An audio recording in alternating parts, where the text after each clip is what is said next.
De todas maneras, vamos a grabar la clase. Bueno, ¿qué le iba a preguntar? ¿Cómo le ha ido a usted con las lecturas, con el video último? ¿Lo ha La verdad revisado? que bien, ¿Sí? la verdad que bien, sí, ya estaba terminando de hacer el último foro que nos había mandado. Ah, ya. Ujú. Entonces sí.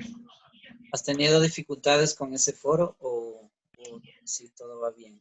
No, la verdad que no, sí, todo he comprendido hasta ahora. Ah, ya. Eso me alegra mucho de ti.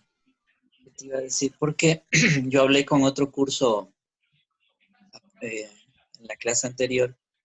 Bueno, ellos digamos, han expresado dificultades sobre el desarrollo mismo sobre todo de los vídeos, porque ahí dice que son muy largos, sobre todo Enrique Dussel, como es un hombre muy complejo por su desarrollo intelectual, es filósofo y maneja mucha información global. Entonces, me decían los estudiantes que tenían algunas dificultades por el tiempo, sobre todo. Y bueno, en todo caso ahí, bueno, acordamos de no poner esos vídeos. Como no están presentes los estudiantes, te iba a preguntar a ti si tienes también esas dificultades, porque también ellos han propuesto más bien trabajar con lecturas y no con los vídeos. Entonces, acordamos trabajar con otras lecturas, bueno, una lectura por vez para que hagan las tareas cada vez, decían ellos.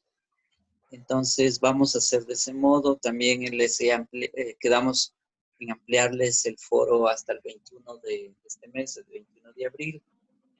Creo que con tu curso también voy a hacer lo mismo para ampliar el foro hasta 5 días más, para que puedan incorporar ahí sus ideas.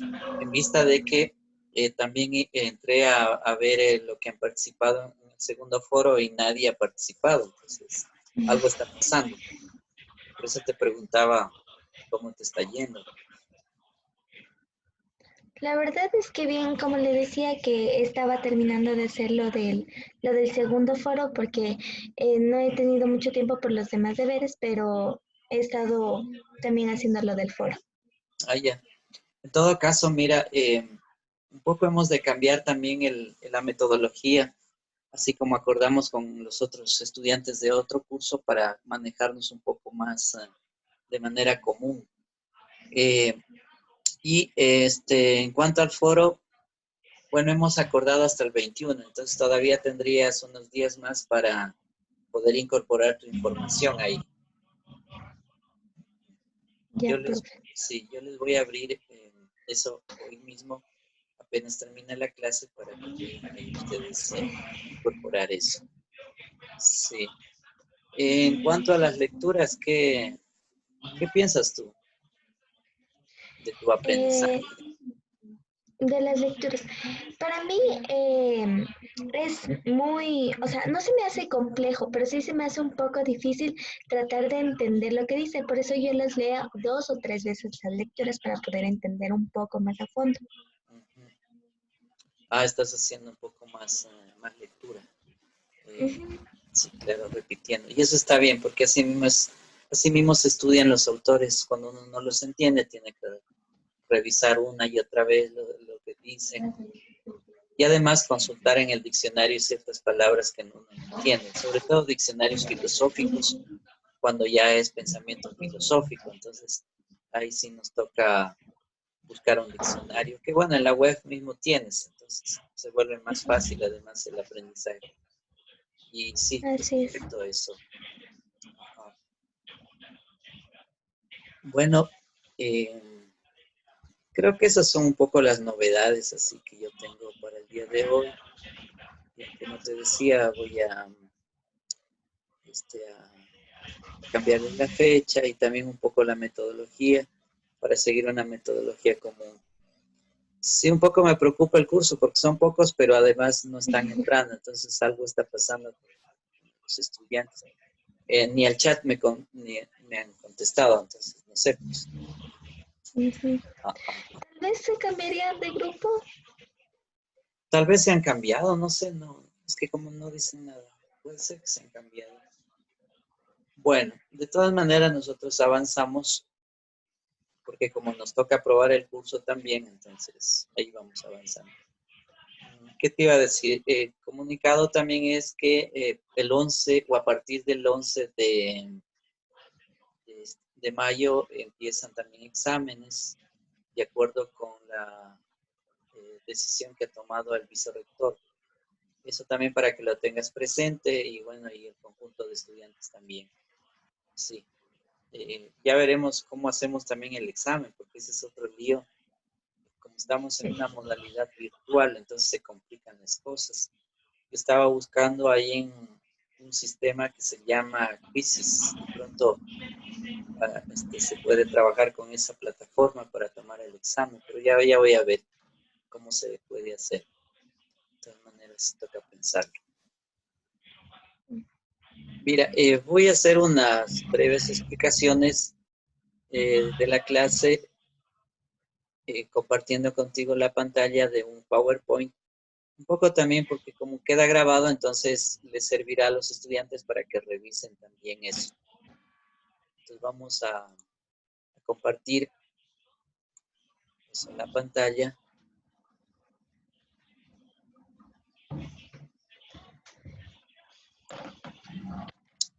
Ya, mira, en esta clase lo que está previsto es trabajar en torno a las corrientes de la ética. Sí, como corrientes exclusivamente no existen, pero sí existen autores. Autores que tienen sus posiciones sobre la ética. Por ejemplo, el mismo Enrique Dussel tiene una posición de la ética que me parece la más acertada incluso. Por eso es que estamos siguiendo un poco la visión del autor. Es acertada en cuanto a que el punto de partida de él es que parte de la vida misma. O sea, usa el concepto de la vida, la categoría de vida.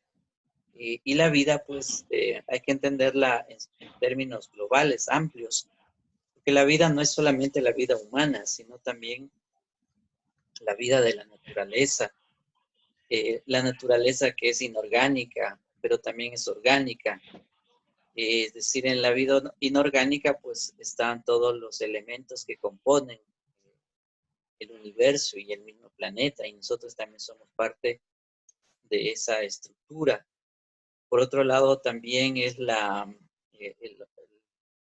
orgánico, es decir, la naturaleza es orgánica en cuanto que somos seres vivos y nos reproducimos.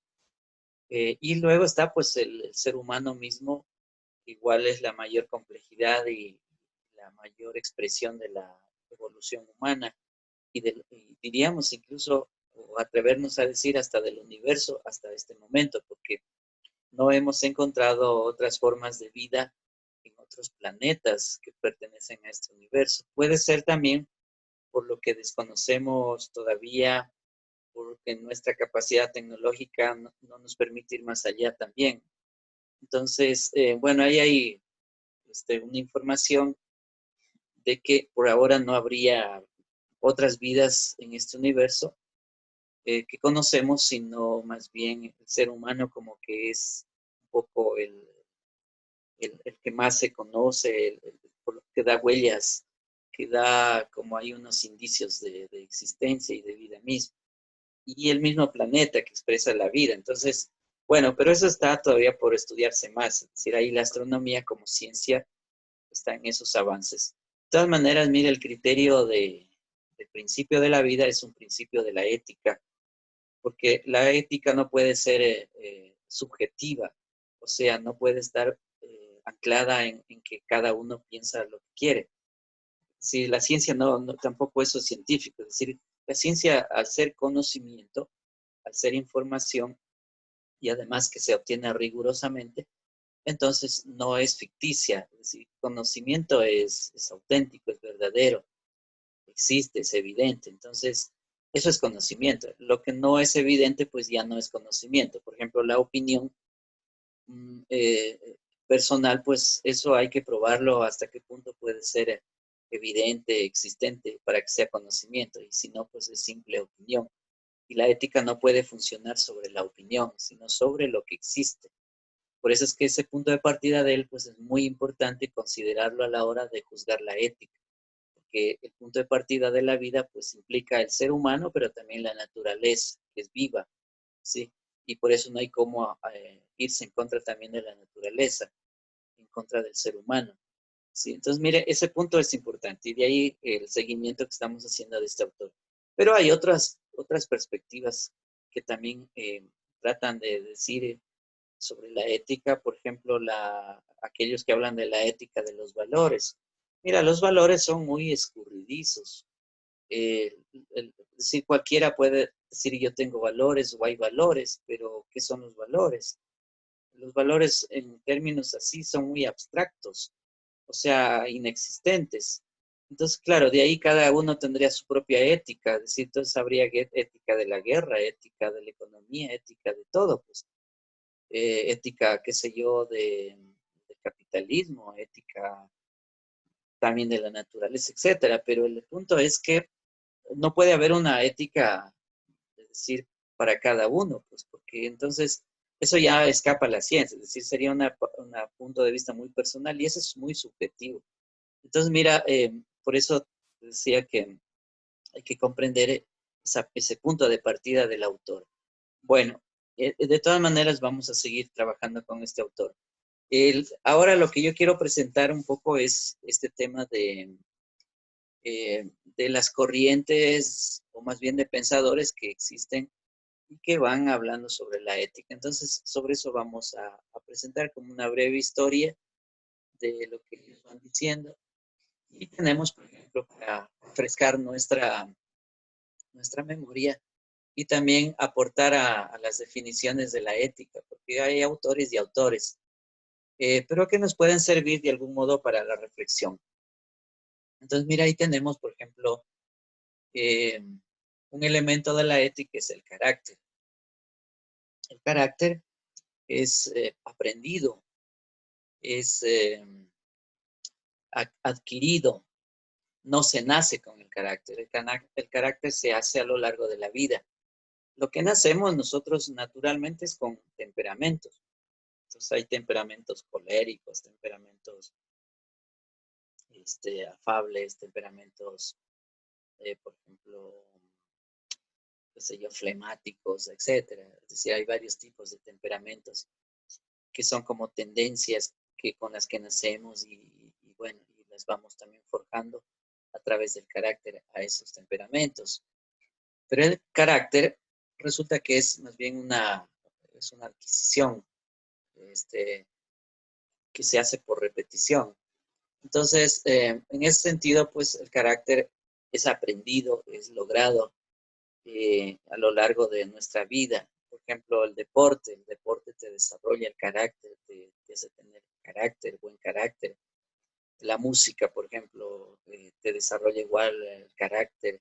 Por ejemplo, la disciplina, cómo es el temple para estar ante un aparato como el piano, repitiendo miles y miles de veces escalas hasta que te salga la perfección, la escala, y luego para tocar música igual pasa, es decir, dedicarle más de 8 horas diarias al piano, entonces te vuelves virtuoso.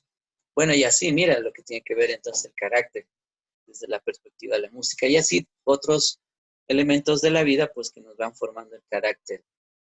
El otro punto es el sentimiento. El sentimiento tampoco es que sea natural. El sentimiento, por supuesto que tiene un origen biológico, pero que está en el lado de la afectividad, pero no es tampoco solo biológico, sino que se desarrolla también el sentimiento a lo largo de la vida y dependiendo de nuestras condiciones en el hogar, en la localidad, en la sociedad, también se va forjando el carácter, perdón, el sentimiento. Entonces el sentimiento pues también es individual y se vuelve colectivo también. Entonces, mire, estos dos elementos son parte de la ética también. El sentimiento repetido origina la costumbre. La costumbre siempre es grupal, es colectiva, ya no es solo de un individuo. Es decir, adquirimos costumbres. Por ejemplo, pongamos el caso de la comida. Mira, nosotros tenemos costumbres al combinar los alimentos, las frutas, las legumbres, los vegetales, todo lo que produce la tierra, pues al combinar eso de una determinada forma, eso ya es primero cultural. Es decir, la combinación de los alimentos pues ya se vuelve cultural. Por algo existen los chefs que combinan los elementos, las frutas, etcétera, para darle un buen sabor y se convierte en gourmet, todo eso. Entonces, así pasa con la vida humana. Y todo eso va formando parte de las costumbres también. Por ejemplo, el plato, qué sé yo, la fanesca, mire, y tenemos una costumbre, la combinación de muchos alimentos, granos, que forma el plato, pues dan como consecuencia la fanesca. Entonces, mira, ahí hay una costumbre. Entonces, lo que queremos decir es que el sentimiento, de algún modo, origina también las costumbres. Eh, el carácter se adquiere mediante hábitos. A ver, aquí viene otro término importante, el hábito. El hábito siempre es personal, es individual. Es decir, cada uno adquiere hábitos en la vida y tenemos muchos hábitos. Por ejemplo, uno de los hábitos importantes es aprender a comer. Es decir, desde que nacemos, mamá, papá nos enseñan a comer y así progresivamente. Entonces, luego ya cuando crecemos, pues hemos aprendido el hábito de comer y comemos de un determinado modo, hasta la manera en cómo manejamos la cuchara, en cómo, qué sé yo, ingerimos el alimento, se vuelve hábito. Si todo eso es así. El hábito, pues, puede ser positivo o negativo. Los hábitos positivos, pues, son como comer, correr, saltar, estudiar, etcétera. Todo eso tiene que ver con el hábito. En cambio, no así la virtud, perdón, el vicio. El vicio es el lado negativo del hábito. Es decir, el vicio es un defecto, es una falencia del ser humano, porque puede ser algún estudiante que me está timbrando.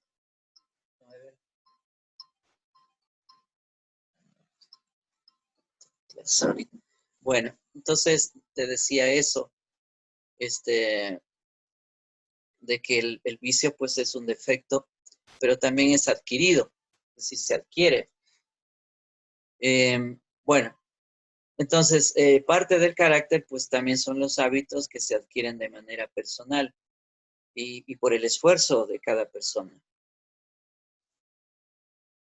Bien, a ver, en este slide pues en general estamos repitiendo lo que ya acabo de decir. Vamos a continuar más adelante. En cuanto a definiciones, también, a ver, desde el punto de vista de la filosofía, se dividen por lo menos en tres ámbitos, esto de la ética en relación a la filosofía. Entonces tenemos, por ejemplo, una filosofía natural y que está relacionada con la ética natural. Y en esta tendencia, bueno, se liga, se vincula exclusivamente a la física como ciencia, que estudia la realidad física, y a la metafísica. En cambio, la metafísica significa más allá, eso es metafísica, más allá de lo que no podemos ver o tocar. Es decir, es una cuestión abstracta o especulativa también. Entonces, este es un problema también porque la ciencia generalmente no va mucho con esto de las metafísicas, en vista de que no se puede probar, no se puede demostrar. Entonces, ahí entra el ámbito de las creencias humanas. Se vuelve imposible incluso eso. De todas maneras, ahí hay una división. Otra división es la de la filosofía en relación a lo racional o ética racional. En esta, pues, la explicación es que podemos entender la vida humana a través de la lógica, es decir, con el pensamiento lógico podemos entender también la sociedad, la naturaleza, el ámbito racional, es decir, la razón nos permite pues comprender lógicamente el mundo en el cual vivimos. Y una tercera tendencia es la filosofía como práctica y la ética también es sentido como práctica. Esta tendencia generalmente está orientada hacia lo útil, hacia lo que sirve, hacia la que cumple un rol, en general lo útil. Es una ética, llamémosla incluso hasta utilitarista. Utilitarista significa que lo que es útil como objeto, como medio, entonces eso es importante. Lo que no es útil, pues no es importante, incluso es hasta desechable en el mundo actual. Entonces este es un problema porque entonces estamos dentro de una sociedad pues que piensa la ética utilitarísticamente. Es decir, lo que es útil es bueno y lo que no es útil pues no es bueno. O sea, más bien es malo. Entonces ahí hay un problema también moral. Bueno, eh, la ética filosófica es un metalenguaje. Metalenguaje significa que va más allá del lenguaje humano, porque el lenguaje está basado en códigos, está construido de códigos. Y sin embargo, el metalenguaje tiene que ver con elementos que están más allá del mismo lenguaje, que se dan por la abstracción. La abstracción es la capacidad humana de comprender, de captar la realidad en nuestra mente. Nuestra mente forja objetos eh, que se forman en la mente. Entonces, en ese sentido, pues se habla de un metalenguaje. Y además que en ese sentido, pues la ética se vuelve como un deber ser. Deber ser significa que hay una norma. El deber ser implica la norma, lo que debería ser algo. ¿Sí? Ese es el deber ser. Lo que quisiéramos que fuera, la posibilidad de algo. Por eso es que es normativo eso. Eh, es legal, legal en el sentido de ley. Entonces, al ser normativo, pues es un ideal, es un deseo eh, que quisiéramos que fuera. Y eso está, digamos, en relación con la realidad. La realidad, en cambio, es lo que es. La realidad existe, la realidad se genera tal como es y se nos presenta de ese mismo modo. En cambio, la, la ética normativa, en cambio, al ser deber ser, pues lo que busca es que quisiéramos que fuera algo. Por ejemplo, las leyes que tiene una institución, las leyes de, qué sé yo, del Estado, es normativo eso, es decir, ahí los jurisprudentes o los que estudian jurisprudencia o los abogados en el campo del derecho, pues estudian eso para ahí me está distrayendo esa llamada, para normar la sociedad y que el comportamiento humano pues se oriente en ese sentido. Entonces, a eso le llamamos el deber ser. Eh, También hay el sentido histórico de la ética que ha seguido fundamentalmente en Occidente, en los países occidentales, desde Grecia para adelante. Porque hay también, pues, en otros lugares del mundo, por ejemplo, y en la historia de la humanidad, por ejemplo, entre los egipcios, los semitas, los griegos, los judíos, los hebreos, etcétera, pues tienen otras concepciones en la historia de la ética. Y entonces lo que queremos aquí es un poco este, destacar básicamente dos orientaciones que han habido sobre eso. En primer lugar, pues tenemos alcanzar la felicidad por lo que podemos hacer para ser felices, por lo que no es universal. Es decir, una tendencia ha sido ir hacia el logro de la felicidad. Por ejemplo, Aristóteles, un pensador griego, él decía que el fin último de los seres humanos es la felicidad y todo va hacia allá, todo aporta hacia allá. En el caso de los pueblos, por ejemplo, los judíos, los hebreos, voy a citar el caso mismo de Jesús de Nazaret. Jesús de Nazaret, pues, por ejemplo, hablaba de la felicidad. Incluso su proyecto de vida es la felicidad. En uno de los pasajes del Evangelio del Nuevo Testamento, él habla justamente de la felicidad. Por ejemplo, hay un pasaje que dice, felices los limpios de corazón, porque ellos verán a Dios. Mira, ahí hay un concepto de felicidad. u otro pasaje en esa misma parte que dice, en cambio, felices los, los pobres, porque de ellos es el reino de los cielos. ¿Te das cuenta? Mira, en el pensamiento hebreo y de Jesús de Nazaret, pues encontramos ese concepto de felicidad, ¿sí? Y así vamos a encontrar en el caso de los Andes, de la subregión andina, por ejemplo, ahora mismo, que se volvió constitucional, es el summa causa. El summa causa entendido como plenitud de vida o vida plena. Pues ahí, mira, encontramos que eso significa felicidad. Y hablar de suma causa es encontrar los principios que sustentan esa idea o esa práctica, porque más bien son prácticas. El principio, por ejemplo, de interrelacionalidad, es decir, todo está relacionado con todo. Ese es un elemento del sistema. Otro elemento, por ejemplo, es la complementariedad, el principio de complementariedad, o también se llama principio dual. Entonces, el principio de complementariedad es que todo se complementa, es decir, no hay nada desorbitado, sino que ni individual, sino que hay una complementariedad, por ejemplo, entre seres humanos o con la naturaleza misma.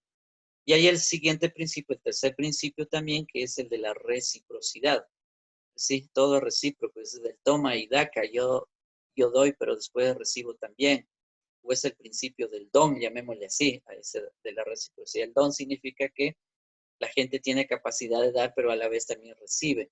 Pues mira, tres principios del sistema del summa causa, o sea, súper interesante el asunto. Mira, ¿y todo eso para qué? Para el logro de la felicidad. Bueno, entonces mira, esta es una tendencia.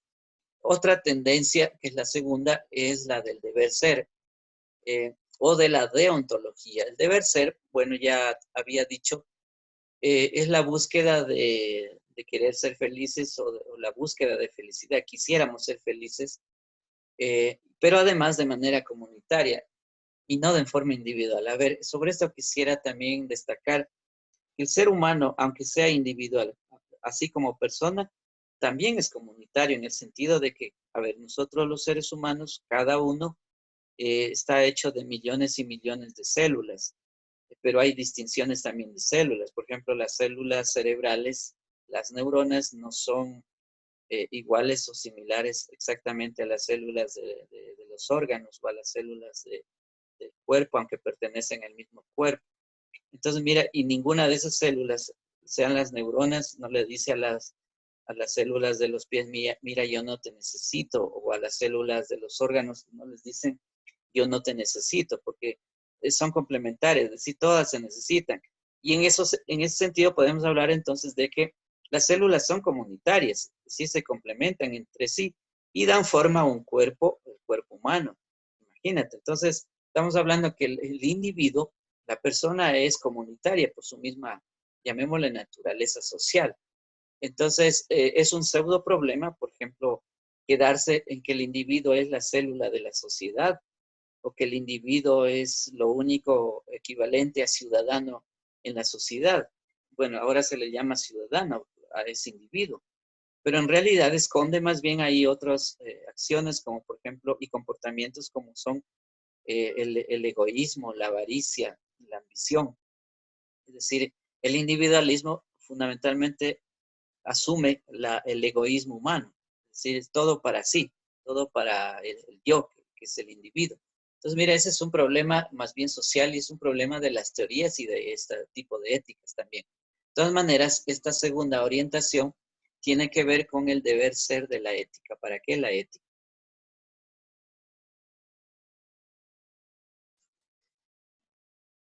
Aquí vamos a hacer también una breve diferenciación entre felicidad y norma. ¿Sí?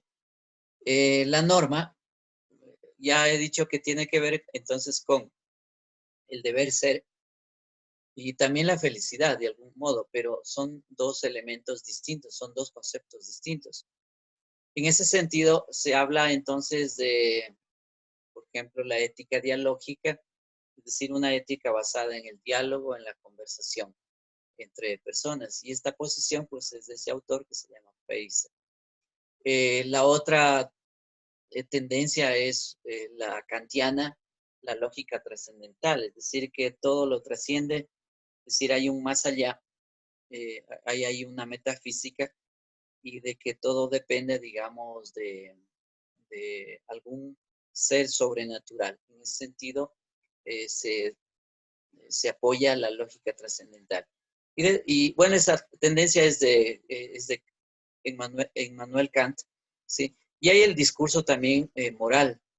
A ver, ahí le falta kantianos, no kantianos, sino kantianos, el discurso moral también de la ética, en el sentido de que los actos morales del bien y del mal, pues son importantes considerarlos dentro de la ética. Y la ética dependería también de la moral.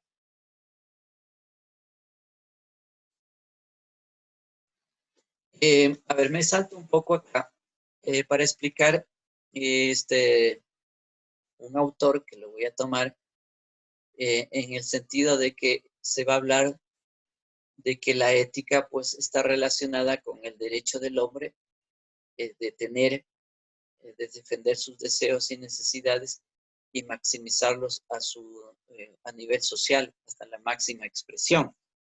Esta tendencia está generalmente orientada hacia el Estado y el capitalismo del siglo XVIII, XIX, fines del XVIII, inicios del XIX, sobre todo con este partidario Federico Hegel, que es el que va a hablar de esta tendencia de la ética hegeliana que se llama. Hegel explica la razón de la historia desde un lugar privilegiado. Bueno, Hegel vivió pues la época de las revoluciones en Francia y en Europa, sobre todo la Revolución Francesa. Hegel es alemán, pero siguió mucho la Revolución Francesa. Esa revolución es una revolución burguesa y que va a dejar como legado a la historia pues esos principios que se llaman de fraternidad, igualdad y este, a ver, libertad, fraternidad, ya se me olvidó el otro principio. Bueno, son tres principios que establece pues la Revolución Francesa. Y entonces Hegel va a seguir esa revolución y va a teorizar a partir de la revolución, su filosofía va a depender de eso. Pero básicamente él va por la idea de la idea absoluta, el Estado también absoluto. La idea absoluta es una abstracción en el sentido de que lo que existe son las ideas y no la realidad por sí misma. La realidad es una expresión de las ideas.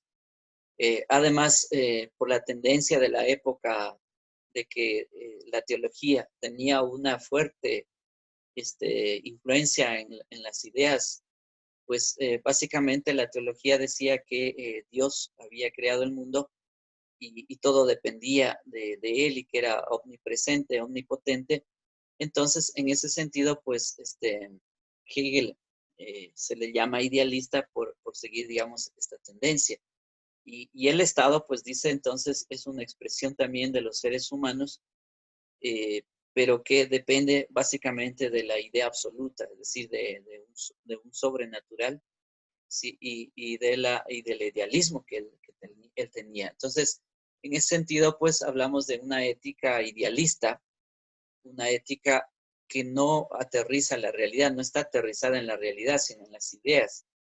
Y el Estado moderno, el Estado que se genera en Europa, pues tiene ese fundamento también.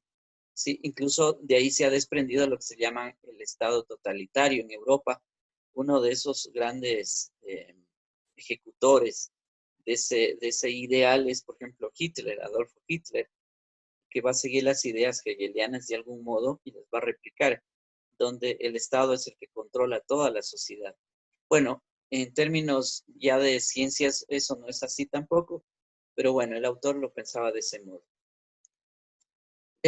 Otro pensador, asimismo europeo y del siglo ya XIX, Karl Marx nace en 1818 y muere en 1883. Entonces pertenece al siglo XIX. Este pensador, pues siendo europeo, va a explicar también la realidad europea y de otro modo. Eh, el, el, a ver, ahí dice, el hombre está totalmente enajenado, no anejado, sino enajenado, ahí falta algo. Enajenación, a ver, el concepto de enajenación significa apartamiento, extrañamiento, es decir, el ser humano se siente extraño consigo mismo, es un extraño para él mismo, pero Marx lo va a ligar al capitalismo, es decir, el que extraña, el que aparta al ser humano, pues es el trabajo humano, porque el trabajo humano está dependiendo del capital.